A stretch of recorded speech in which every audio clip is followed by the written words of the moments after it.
ಸ್ವಾತಂತ್ರ್ಯ ಹಾಗೂ ಗಣರಾಜ್ಯೋತ್ಸವ ದಿನಾಚರಣೆಗಳನ್ನು ಧಾರ್ಮಿಕ ಹಬ್ಬಗಳಂತೆ ವಿಜೃಂಭಣೆಯಿಂದ ಆಚರಿಸುವ ಮೂಲಕ ದೇಶಭಕ್ತಿ ಮೆರೆಯಬೇಕು ಎಂದು ಶಾಸಕ ಎಸ್.ಎನ್. ಸುಬ್ಬಾರೆಡ್ಡಿ ಅವರು ಕರೆ ನೀಡಿದರು. ಗುಡಿಬಂಡೆ ಪಟ್ಟಣದ ಸರ್ಕಾರಿ ಪದವಿ ಪೂರ್ವ ಕಾಲೇಜಿನ ಆವರಣದಲ್ಲಿ ರಾಷ್ಟ್ರೀಯ ಹಬ್ಬಗಳ ಆಚರಣಾ ಸಮಿತಿ ವತಿಯಿಂದ ಹಮ್ಮಿಕೊಂಡಿದ್ದ 77ನೇ ಗಣರಾಜ್ಯೋತ್ಸವ ಕಾರ್ಯಕ್ರಮದಲ್ಲಿ ಧ್ವಜಾರೋಹಣ ನೆರವೇರಿಸಿ ಅವರು ಮಾತನಾಡಿದರು. ಕಾರ್ಯಕ್ರಮಕ್ಕೆ ಮುನ್ನ ವಿವಿಧ ಶಾಲೆಗಳ ವಿದ್ಯಾರ್ಥಿಗಳು ಪಟ್ಟಣದ ಮುಖ್ಯ ರಸ್ತೆಯಲ್ಲಿ ಆಕರ್ಷಕ ಮೆರವಣಿಗೆ ನಡೆಸಿದರು. ಪಿಎಂ ಶ್ರೀ ಸರ್ಕಾರಿ ಮಾದರಿ ಹಿರಿಯ ಪ್ರಾಥಮಿಕ ಶಾಲೆಯ ವಿದ್ಯಾರ್ಥಿಗಳು ಪ್ರದರ್ಶಿಸಿದ ಅಂಬೇಡ್ಕರ್ ಕುರಿತ ನೃತ್ಯ ರೂಪಕ ಸಂಬಿಕರ ಗಮನ ಸೆಳೆಯಿತು. ತಿರುಮಣಿ ಶಾಲೆಯ ಶಿಕ್ಷಕ ಲಕ್ಷ್ಮೀಪತಿ ಅವರು ಗಣರಾಜ್ಯೋತ್ಸವದ ಮಹತ್ವದ ಕುರಿತು ವಿಶೇಷ ಉಪನ್ಯಾಸ ನೀಡಿದರು. ಕಾರ್ಯಕ್ರಮದಲ್ಲಿ ತಹಸೀಲ್ದಾರ್ ಸಿಬಗತ್ತುಲ್ಲಾ, ಇಒ ನಾಗಮಣಿ, ವೃತ್ತ ನಿರೀಕ್ಷಕ ಮುನಿಕೃಷ್ಣ, ಪಟ್ಟಣ ಪಂಚಾಯಿತಿ ಅಧ್ಯಕ್ಷ ವಿಕಾಸ್, ಉಪಾಧ್ಯಕ್ಷ ಗಂಗರಾಜು ಸೇರಿದಂತೆ ವಿವಿಧ ಇಲಾಖೆಯ ಅಧಿಕಾರಿಗಳು ಮತ್ತು ಜನಪ್ರತಿನಿಧಿಗಳು ಉಪಸ್ಥಿತರಿದ್ದರು. ವರದಿ ಮೊಹಮ್ಮದ್ ನಾಸಿರ್, ಗುಡಿಬಂಡೆ.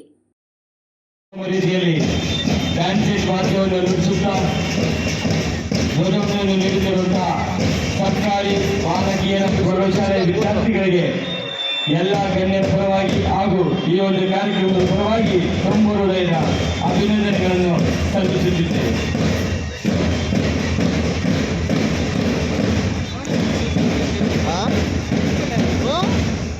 ಮುಂದೆ ಹೋಗಿ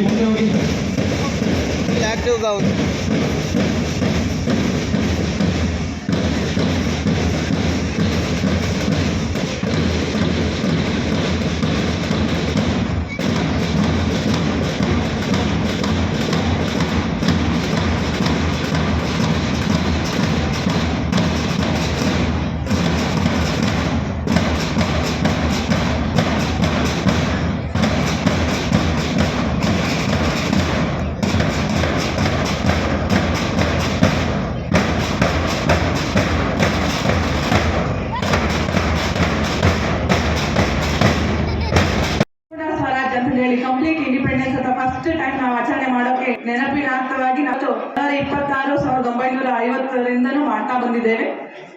ಸೊ 1949 ನವೆಂಬರ್ 26ಕ್ಕೆ ನಾವು ಸಂವಿಧಾನವನ್ನ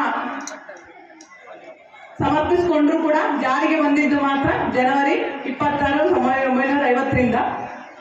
ಸೊ ಏನಿದು ಗಣರಾಜ್ಯೋತ್ಸವ ಗಣರಾಜ್ಯ ಅಂತೇಳಿ ಅಂದ್ರೆ ನಮ್ಮ ರಾಷ್ಟ್ರದಲ್ಲಿ ಎಲೆಕ್ಟೆಡ್ ರೆಪ್ರೆಸೆಂಟೇಟಿವ್ಸ್ ಮೂಲಕ ಎಲ್ಲ ಒಂದು ನಾಗರಿಕನು ಮತದಾನ ಮಾಡಿ, ಅರ್ಹ ನಾಗರಿಕನು ಮತದಾನ ಮಾಡಿ ಎಲೆಕ್ಟೆಡ್ ರೆಪ್ರೆಸೆಂಟೇಟಿವ್ಸ್ ಮಾಡಿ ಅವರ ಮೂಲಕ ಮತ್ತೆ ನಮ್ಮ ಪ್ರಥಮ ಪ್ರಜೆ ಅಂದ್ರೆ ರಾಷ್ಟ್ರಪತಿಯವರನ್ನ ಆಯ್ಕೆ ಮಾಡಿ ರಾಷ್ಟ್ರಪತಿಯವರ ಒಂದು ಅನುಮೋದನೆ ಸಿಕ್ಕ ನಂತರವೇ ಯಾವುದೇ ಒಂದು ಕಾಯ್ದೆ ಕಾನೂನು ಚಾಲನೆಗೆ ಬರೋದು.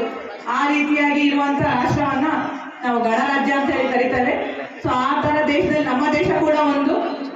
ಸೊ ಈ ವಿಚಾರವಾಗಿ ಡಾಕ್ಟರ್ ಬಿ.ಆರ್. ಅಂಬೇಡ್ಕರ್ ಅವರು ಕರಡು ಸಂವಿಧಾನ ರಚನಾ ಸಮಿತಿಯ ಅಧ್ಯಕ್ಷತೆ ವಹಿಸಿ ಸತತವಾಗಿ 2 ವರ್ಷ 11 ತಿಂಗಳು 18 ದಿನಗಳ ಕಾಲ ಚರ್ಚೆಗಳೆಲ್ಲ ಮಾಡಿ 165 ದಿನ ಒಂದು ಸಭೆ ಕಾನ್ಸ್ಟಿಟ್ಯೂಂಟ್ ಅಸೆಂಬ್ಲಿ ಎಲ್ಲ ಕಂಡಕ್ಟ್ ಮಾಡಿ ಅದರೊಳಗಡೆ ಎಲ್ಲ ಬಾಬು ರಾಜೇಂದ್ರ ಪ್ರಸಾದ್ ಅಧ್ಯಕ್ಷತೆಯಲ್ಲಿ ನಡೀತಾ ಇರ್ತಿತ್ತು. ಸೊ ಆಗೆಲ್ಲ ತುಂಬಾ ಚರ್ಚೆ ಆದವು. ಆ 165 ದಿನ ಅವ್ರ ಚರ್ಚೆ ಅವ್ರ ಸ್ವಂತ ಮನೆಗೆ ಏನು ಮಾಡ್ಕೊಳ್ಳಿಲ್ಲ. ನಮ್ಮ ರಾಷ್ಟ್ರ ಮುಂದಿನ ದಿನಗಳಲ್ಲಿ ಮತ್ತೆ ಇನ್ನೊಬ್ರು ಕಂಟ್ರೋಲಿಗೆ ಸಿಗಬಾರ್ದು, ಬೇರೆ ಬೇರೆ ಪರಕೀಯರ ಕೈಗೆ ಸಿಗಬಾರ್ದು. ನಮ್ಮ ರಾಷ್ಟ್ರವನ್ನ ನಾವೇ ಆಡಳಿತ ಮಾಡ್ಕೊಳ್ಳೋಣ, ಅದಕ್ಕೆ ಕಾರ್ಯತಂತ್ರ ಹೇಗಿರ್ಬೇಕು, ರೂಪುರೇಷೆಗಳು ಹೇಗಿರ್ಬೇಕು, ನೀತಿ ನಿಯಮಗಳು ಹೇಗಿರ್ಬೇಕು ಅಂತ ಹೇಳಿ ರಚನೆ ಮಾಡಿದ್ರು ಸಂವಿಧಾನದಲ್ಲಿ.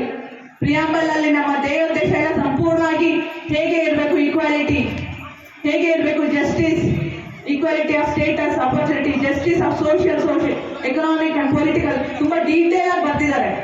ಸೊ ಆ ಒಂದು ಪ್ರಿಯಾಂಬಲ್ ನ ವಾದ್ಯವನ್ನು ನುಡಿಸುತ್ತಾ ಈ ಒಂದು ಧ್ವಜವಂದನೆಯನ್ನು ನಡೆಸಿಕೊಡ್ತಾ ಇದ್ದಾರೆ. ಎಪಿ ಶಾಲೆಯ ವಿದ್ಯಾರ್ಥಿಗಳಿಗೆ ಈ ಒಂದು ಕಾರ್ಯಕ್ರಮದ ಪರವಾಗಿ ಹಾಗೂ ಇಲ್ಲಿ ನೆರವೇರಿಸಿದಂತಹ ಎಲ್ಲ ಗಣ್ಯರ ಪರವಾಗಿ ತುಂಬ ಹೃದಯದ ಅಭಿನಂದನೆಗಳನ್ನು ಸಲ್ಲಿಸುತ್ತಿದ್ದೇವೆ.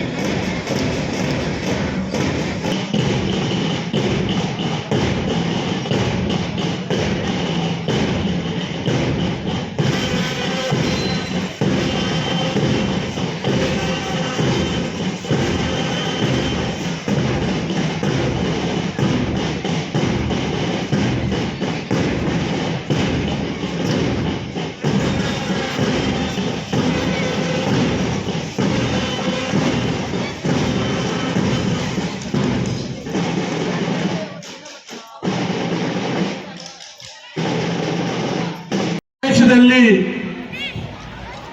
ಮುಖ್ಯವಾಗಿ ಎರಡೇ ಹಬ್ಬ ಬರೋದು. ಒಂದು ಆಗಸ್ಟ್ 15ನೇ ತಾರೀಕು, 2 ಜನವರಿ 26. ದೇಶಕ್ಕೆ ಈ 2 ಹಬ್ಬಗಳು ವಿಜೃಂಭಣೆಯಿಂದ ಸಂತೋಷವಾಗಿ ಆಚರಿಸಬೇಕು. ಕಾರಣ, ನಮಗೆ ಸಂವಿಧಾನ, ಬಾಬಾ ಅಂಬೇಡ್ಕರ್ ಬರೆದಂತ ಸಂವಿಧಾನ ಜಾರಿಗೆ ಬಂದಂತ ದಿನ ಈ ದಿನ. ಆ ಸಂವಿಧಾನದಿಂದ ನಾವೆಲ್ಲ ಇವತ್ತು ನಿಂತ್ಕೊಂಡು ಇಷ್ಟು ಸ್ವತಂತ್ರವಾಗಿ ಮಾತನಾಡಿರ್ಬೋದು, ಕೂತ್ಕೊಳ್ಳಕ್ಕಿರ್ಬೋದು, ವೇದಿಕೆ ಮೇಲೆ ಆಸೀನರಾಗಕ್ಕೆ ಅವಕಾಶ ಸಿಕ್ಕಿರೋದು. ಅಂತ ಮಹಾತ್ಮ ಕೊಟ್ಟ ಸಂವಿಧಾನದಿಂದ ಇವತ್ತು ನಾವೆಲ್ಲರೂ ಭಾರತ ದೇಶದಲ್ಲಿ ಯಾವುದೇ ಒಂದು ಭಯ ಭೀತಿ ಇಲ್ಲದೆ ನಾವಿದ್ದೀವಿ. ಅಂಬೇಡ್ಕರ್ ಸಾಹೇಬರು ಪ್ರತಿಯೊಬ್ಬರಿಗೂ ಒಂದು ಜಾತಿ, ಒಂದು ಭೇದ, ಒಂದು ಧರ್ಮ ಯಾವುದೂ ಇಟ್ಕೊಳ್ತೀರಾ, ದೇಶ ಒಂದೇ, ಪ್ರತಿಯೊಬ್ಬ ವ್ಯಕ್ತಿಗೂ ಸಮಾನವಾದ ಹಕ್ಕು ಅಂತ ಕೊಟ್ಟಂತ ದಿನ ಈ ಜನವರಿ 26. ಆದ್ರಿಂದ ತಮಗೆಲ್ಲ ನಾನು ವಿನಂತಿ ಮಾಡ್ತೀನಿ, ನಮ್ಮ ದೇಶಕ್ಕಾಗಿ ಎಷ್ಟೋ ಮಹಾನುಭಾವರು ಅವರ ಪ್ರಾಣವನ್ನೇ ತ್ಯಾಗ ಮಾಡಿದರು. ಅಂತ ಮಹಾತ್ಮರನ್ನು ನೆನೆದು ಬಾಬಾ ಸಾಹೇಬ್ ಅಂಬೇಡ್ಕರ್ ಅವರ ಸಂವಿಧಾನವನ್ನು ನಮ್ಮ ಜೀವನದಲ್ಲಿ ಅಳವಡಿಸ್ಕೋಬೇಕಾಗುತ್ತೆ, ನಾವು ಆಚರಣೆಗೆ ತರಬೇಕಾಗುತ್ತೆ. ಇಂಥ ಕಾರ್ಯಗಳೆಲ್ಲ ತಾವು ಮಾಡಬೇಕು ಅಂತ ಎಲ್ಲ ವಿದ್ಯಾರ್ಥಿನಿಯರಲ್ಲಿ ನಾನು ಮನವಿ ಮಾಡುತ್ತಾ, ಹಾಗೆ ಈ ಗುಡಿಬಂಡೆ ವಿಚಾರದಲ್ಲಿ ಯಾವುದೇ ಒಂದು ಅಭಿವೃದ್ಧಿ ವಿಚಾರದಲ್ಲಿ ಖಂಡಿತವಾಗ್ಲೂ ನಾನು ನಮ್ಮೆಲ್ಲ ನಾಗರಿಕರ ಜೊತೆ ನಾನಿದ್ದೀನಿ. ತಾವೇನ್ ಕೇಳ್ತಾ ಇದ್ರೆ ಮ್ಯಾಕ್ಸಿಮಮ್ ಮಾಡುವಂತ ಪ್ರಯತ್ನ ಮಾಡ್ತಾ ಇದ್ದೀನಿ. ರಸ್ತೆಗಳಿರ್ಬೋದು, ಯಾವುದೇ ಒಂದು ಅತಿ ಶೀಘ್ರದಲ್ಲೇ ಇನ್ನೂ ಹೆಚ್ಚು ಕಮ್ಮಿ ಒಂದು 30-40 ಕೋಟಿ ರೂಪಾಯಿ ಬರೀ ಗುಡಿಬಂಡೆಗೆ ರಸ್ತೆಗಳನ್ನು ಗುದ್ಲಿ ಪೂಜೆ ಮಾಡುವಂತ ಕಾರ್ಯಕ್ರಮ ನಾನು ಹಮ್ಮಿಕೊಂಡಿದ್ದೀನಿ. ಅಂಬೇಡ್ಕರ್ ಭವನ 2 ಕೋಟಿ ರೂಪಾಯಿ ಸ್ಯಾಂಕ್ಷನ್ ಆಗಿದೆ, ವಾಲ್ಮೀಕಿ ಭವನಕ್ಕೆ 2 ಕೋಟಿ ರೂಪಾಯಿ ಸ್ಯಾಂಕ್ಷನ್ ಆಗಿದೆ, ಸಮಾಜ ಕಲ್ಯಾಣ ಇಲಾಖೆಗೆ 2 ಕೋಟಿ ರೂಪಾಯಿ ಸ್ಯಾಂಕ್ಷನ್ ಆಗಿದೆ ಬಿಲ್ಡಿಂಗ್. ಇದೇ ಒಂದು 10 ದಿವಸದಲ್ಲಿ ಇವೆಲ್ಲ ಪೂಜೆ ಮಾಡ್ತೀನಿ. ಹಾಗೆ ಅನೇಕ ರಸ್ತೆಗಳು, ರಾಮಪಟ್ಟಣ ರಸ್ತೆ, ಸಾರ್ವಜನಿಕರು ನೀವೇನಾದ್ರೂ ನನ್ನ ಕೈ ಜೋಡಿಸಿದೆ, ಈಗ 5 ಕೋಟಿ ಆಗಿದೆ, ಇನ್ನು 5 ಕೋಟಿ, 10 ಕೋಟಿ ಆಗಿದ್ದೀನಿ. ಒಳ್ಳೆ ರಸ್ತೆ ನಿರ್ಮಿಸೋದು ನನ್ನ ಜವಾಬ್ದಾರಿ. ಆ ಒಂದು ವ್ಯಾಪಾರಸ್ಥರನ್ನು ಕೈ ಜೋಡಿಸಬೇಕು ಅಂತ ಈ ಸ್ವತಂತ್ರ ದಿನಾಚರಣೆ ಪ್ರಯುಕ್ತ ನಾನು ಗಣರಾಜ್ಯೋತ್ಸವ ದಿನಾಚರಣೆ ನಾನು ಮನವಿ ಮಾಡುತ್ತಾ, ಹಾಗೆ ತಮ್ಮೆಲ್ಲರಿಗೂ ಮತ್ತೊಮ್ಮೆ 77ನೇ ಗಣರಾಜ್ಯ ಶುಭಾಶಯಗಳು ಕೋರಿ ನಾನು ಮಾತು ಮುಗಿಸುತ್ತೇನೆ. ರೀತಿಯಲ್ಲಿ ಡ್ಯಾನ್ಸ್ ವಾದ್ಯವನ್ನು ನುಡಿಸುತ್ತಾ ಗೌರವವನ್ನು ನೀಡುತ್ತಿರುವಂತಹ ಸರ್ಕಾರಿ ಬಾಲಕಿಯರ ಪ್ರೌಢಶಾಲೆಯ ವಿದ್ಯಾರ್ಥಿಗಳಿಗೆ ಎಲ್ಲ ಗಣ್ಯರ ಪರವಾಗಿ ಹಾಗೂ ಈ ಒಂದು ಕಾರ್ಯಕ್ರಮದ ಪರವಾಗಿ ಹೃದಯದ ಅಭಿನಂದನೆಗಳನ್ನು ಸಲ್ಲಿಸುತ್ತಿದ್ದೇವೆ.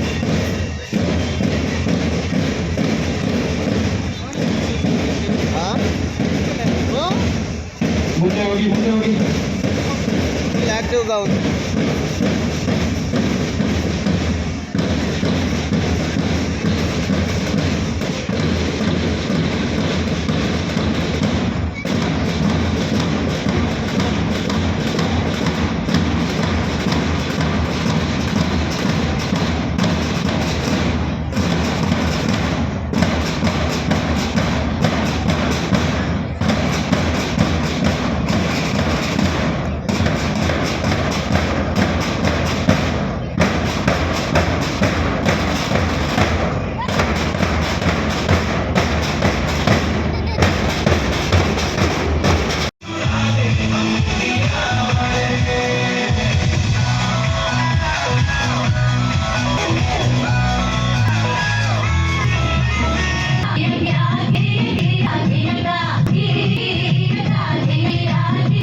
ಈ ಸಮಾಜ ಒಂದು ಜೀವಿ ಆಗಿಲ್ಲ, ಅವಳು ಆಸ್ತಿ ವರ್ಣ ವಂಶ ರವಾನಿಸೋ ಒಂದು ಯೋಜನೆ ಆಗಿದ್ಲು. ಈ ಜಾತಿ ಆ ಜಾತಿ ಸೇರ್ಬಾರ್ದು, ಆ ವರ್ಣ ಈ ವರ್ಣ ಬಾರ್ದು, ಈ ಆಸ್ತಿ ಆ ಆಸ್ತಿ ಅವ್ರಿವ್ರ ಕೈ ಸೇರ್ಬಾರ್ದು, ಹಿಂಗೆಲ್ಲ ಆಗ್ಬಾರ್ದು ಅಂದ್ರೆ ಹೆಣ್ಣಿಗೆ ಇಡಿಸುವ ಒಪ್ಪಿಗೆ